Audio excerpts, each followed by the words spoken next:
Hello everyone, welcome to TableTalk. In today's episode we're going to be talking about our trip to BGG Spring. BGG Spring is Board Game Geek. That's what it stands for. It was May the 27th to May the 30th, which was our Memorial Day weekend.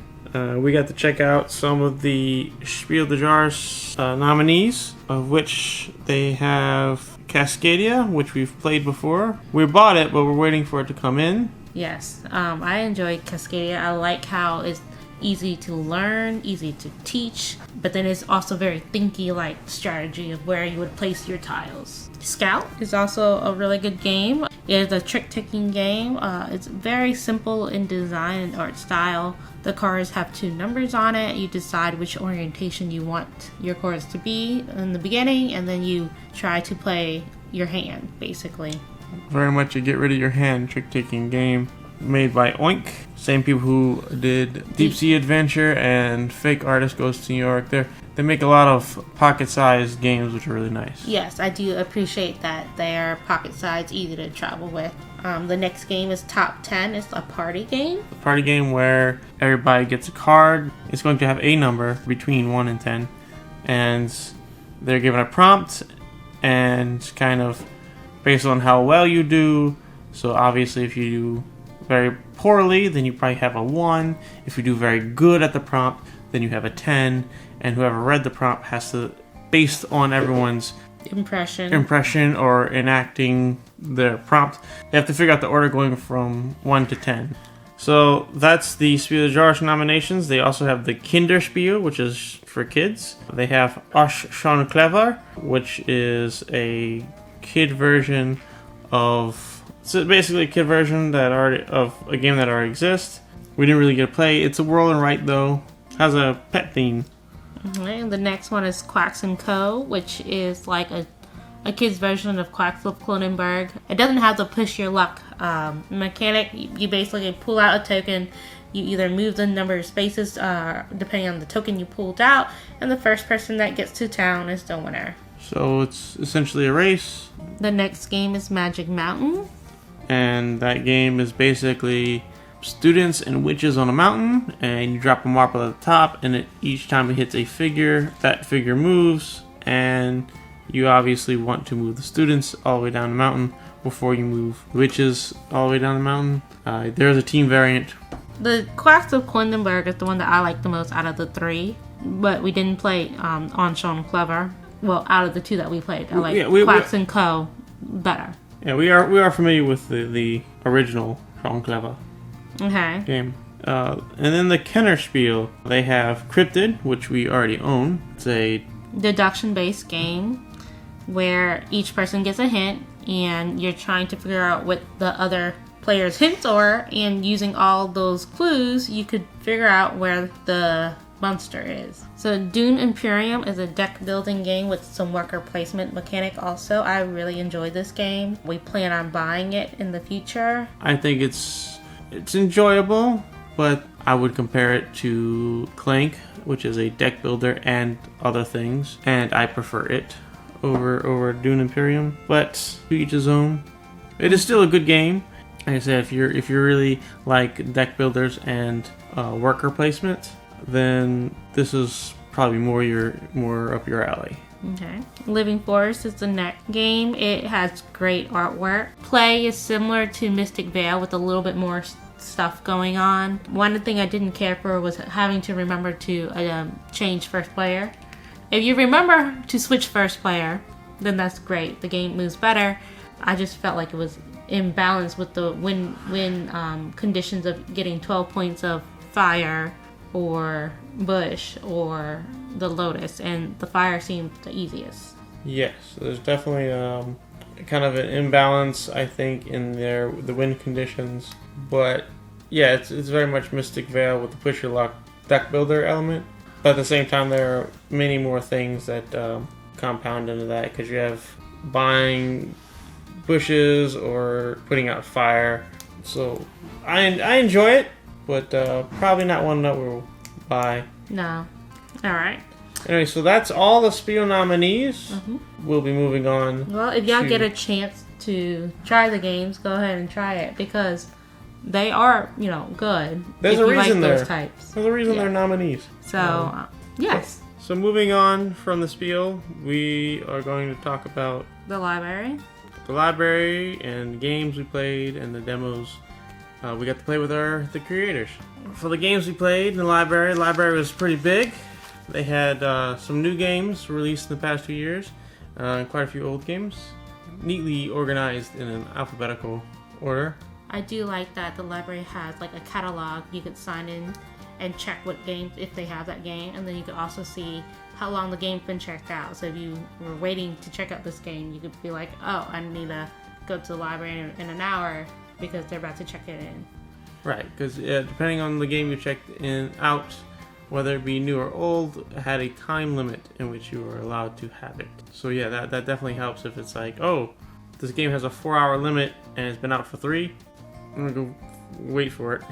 Okay, so the first game we played, Monsters and Meeples. I enjoyed the game. It is Worker placement. With a little luck, because it's like you throw your workers in the bag, you pick them out, and then you do whatever with the workers. So I thought it was a cute little game. Foundations of Rome, which is very much Acquire-like. It was nice. Components were nice. The box was gigantic. It was very bulky. It's a big game. Very simple though, very fun. Yes. Probably wouldn't buy this one though, just because of the price and the size of the game. I mean, I would like to own it. Cocopelli was an interesting game. It's a card game. Play on your opponents a little bit. Yeah, you have your own board, and then you could also play on the size of your opponent boards. And I liked the game. It was pretty easy to teach and simple.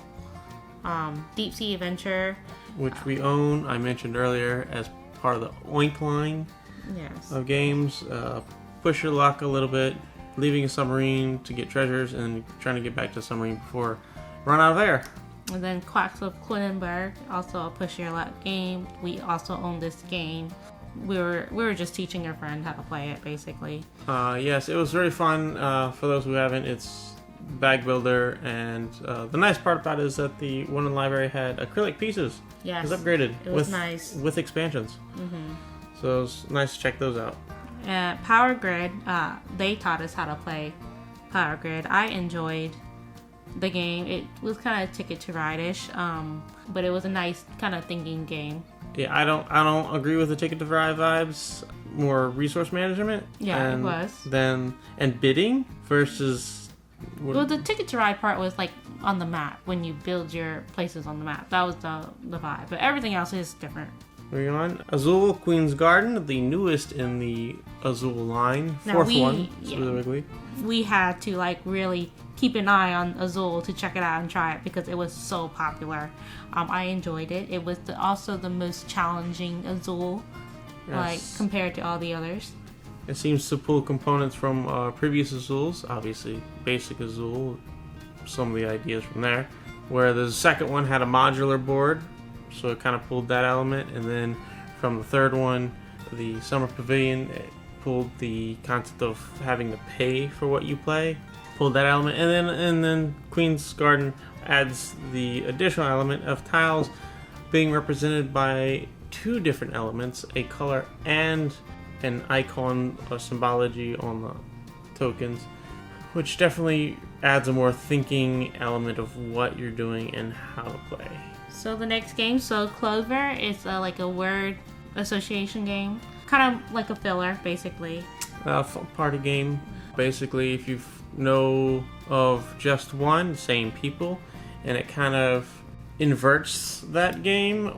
It's one person does the clues, and then the rest of the table has to figure out the answer. So it's definitely interesting. I enjoy it. I like it more than just one, so hopefully we can get a copy of that one.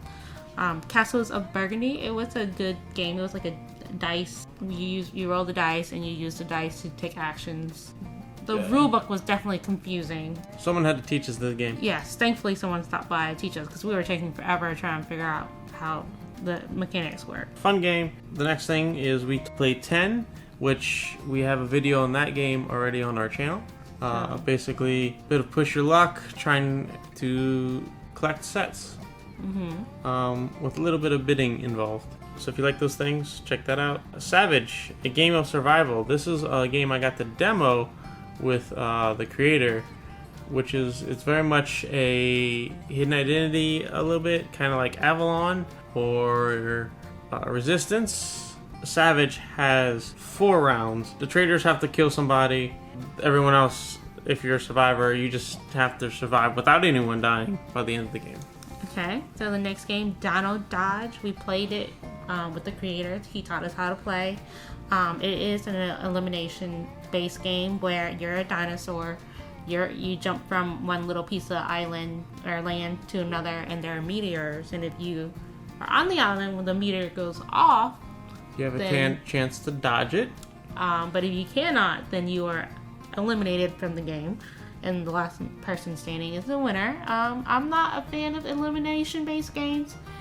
It was cute, artwork was great, but it wasn't my kind of game. Yes, I find that is definitely a nice, fun game, but I don't know if it's for us. And the next game is Viticulture. Worker placement. It's basically grow grapes, make wine, sell wine kind of game, and I really enjoyed it. I think that one may end up in our collection. The next game, Evil Upheaval. This is the one where we also was able to learn how to play from the creator. Yep, this is another demo where, yeah, basically a little bit of Take That. We're all villains, unknown villains aspiring to be great, and we're trying to build a secret machine, but also trying to stop our opponents from getting ahead of us, or you can just try to gain reputation. And be a notorious villain. Notorious villain, yes. Fun. We'll be doing a review on that later, and how to play. Yes. So, let's see. We played Orleans. That game's been around for a while. You build your bag. It's the same mechanic as Quacks, but there's no pushing of the lock. You draw a certain number of tokens, and you try to do things. Figure out what actions you can do based on the tokens you drew. Yeah, the types of people. And there is a little bit of area control on parts of the map. It's just what you do. There's so much going on in there. Yes. I thought it was a fun game. Yes. Alright, the next one, Sushi Roll. Sushi Roll. If you're familiar with Sushi Go, it's basically Sushi Go with dice. Very fun, light game where it's dice drafting, and dice have certain sushis on it. I think the fun part about it is you can roll and try to get what you need. So the only fixed value is the type of dice, indicating what possibly you can get. But yes, as mentioned, where in Sushi Go, wherever card you get, that's your choices. In Sushi Dice, same thing, but you can change the value of said choices. I thought it was cute. I liked really it. Nice. We played Scythe. Scythe is an area control game that has all kinds of things. I will say that I definitely got sidetracked with trying to complete objectives over getting points, because those two don't necessarily correlate to the same thing. It's definitely you could do all the objectives you get, and you get like 1 point per objective, or you can focus on something else to make said objectives or other things worth more points. Yeah, there's a lot of stuff you could do in Scythe. I wouldn't mind playing again, but from the first play, I don't think it's my type of game. But we'll see. Yes, we do plan on playing this one again in the future. Okay. And then Whirling Witchcraft, we borrowed it to teach a friend how to play. Once again, fun game. You can check out our other videos on Whirling Witchcraft. Yes, if you want to learn how to play it, we got a how-to and a versus as well. One of my favorite games. Alright, and the next one is Sekkatsu. I don't know if that's exactly how you pronounce it, but they had a remake of A Pet's Life, but we actually got to play the original, and I definitely like the original more.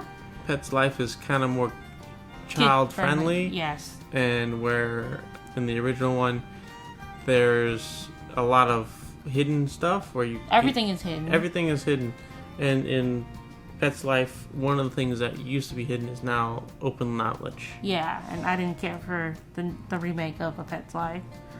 The next game, Merchant of the Dark Road, a friend had the deluxe special Kickstarter version with like all the upgrades. Very nice. Very excellent I game. love all the deluxe components. The game was great. It was like a pick up resources, deliver resources. Pick up and deliver. Yep. And you get points accordingly. I enjoyed the game. Yes, we're going to be looking at possibly getting a copy. copy into our collection. Okay, and then outside of the in the hallway, they had a lot of dexterity games. Yes, they had dexterity games lined up over like 10 different tables. We played a couple of those, mostly because we're trying to, get the like opportunity. Fillers and Yeah. kind of spend, waste time. Some of the ones we checked out were basically like a wooden Pac-Man-esque game.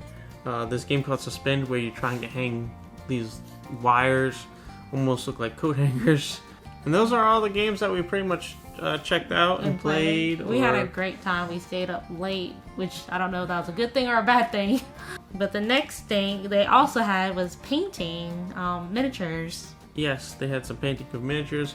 So that was pretty fun. Yeah, they had a variety of miniatures you can choose. I think the company's called Reaper.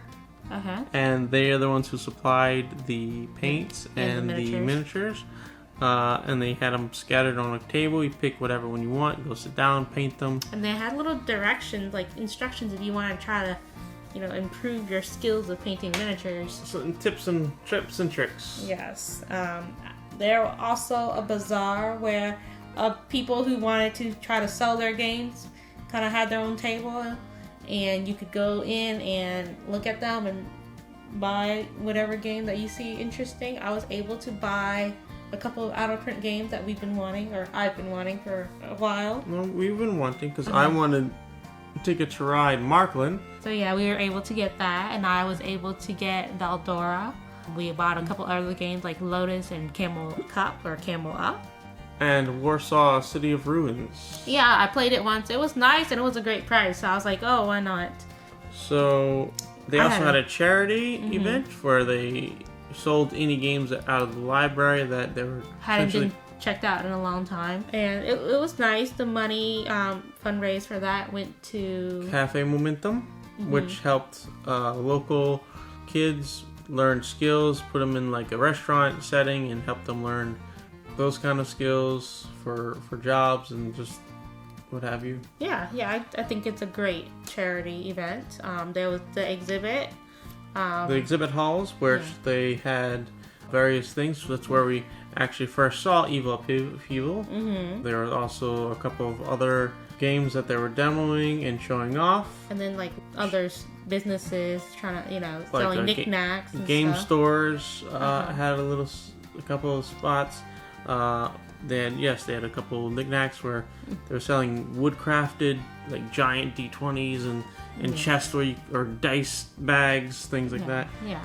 And then the BGG store. Oh, I love the BGG store. Where they have everything that they sell online, or maybe not everything. No. They didn't have everything, but they had a great selection of stuff. We bought ourselves some silicone. What are they called? The silicone little containers. Like component holders, yes. Cups situations. Yes. And they had all the acrylic upgrades of, different games that if you were interested.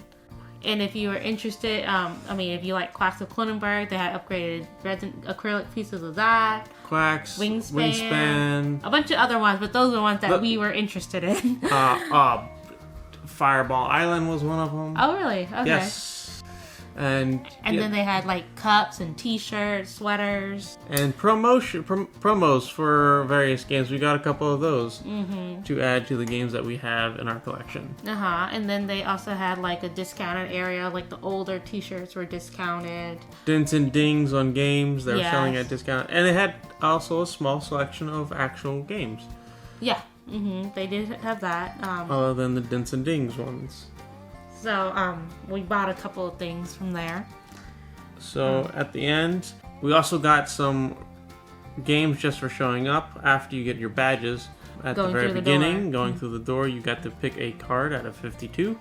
and based on the suit, you got a game. The options, or the possible options, were Zapotec, Wingspan, Imaginarium, and Legacy: The Testament of Duke de Crécy. And we got the Legacy game, and we got Zapotec. And they were also giving away copies of Twin It, a BGG exclusive board game edition of that game, which we got 2 copies. So we've recently been able to play Zapotec, and I like the game. It's a pretty good game. Yes, Zapotec's a really good one. It has an interesting mechanic in there. The rest of the games, we haven't quite had an opportunity to learn. At the end of the event, the day after, because we took on our way home, yes, we took a detour to Plano, Texas, where we checked out a game store called Madness. Great, excellent, big, and there's a lot, as you can see, lots of things to go and buy. They have comic stuff, they have Funko Pop dolls, they had anything that you need for a game, they had it, which was great. Yes, they had puzzles and miniatures and all kinds of stuff. And stuff. Yeah. So, and if you're in the area, you can go and check out the store. Yes. Anyway, that concludes our trip to Dallas, Texas for the BGG Spring. And we think we'll be going again. Hopefully. I definitely enjoyed my first BGG Con. And so did I, and I can't wait to go back. Alright, well, thanks for watching. Please like and subscribe. Let us know if you've been to BGG Con or if you plan on going. Tell us what you played, maybe what you think, or your experience. And thanks for watching, and we'll see you in the next one. Bye-bye for now.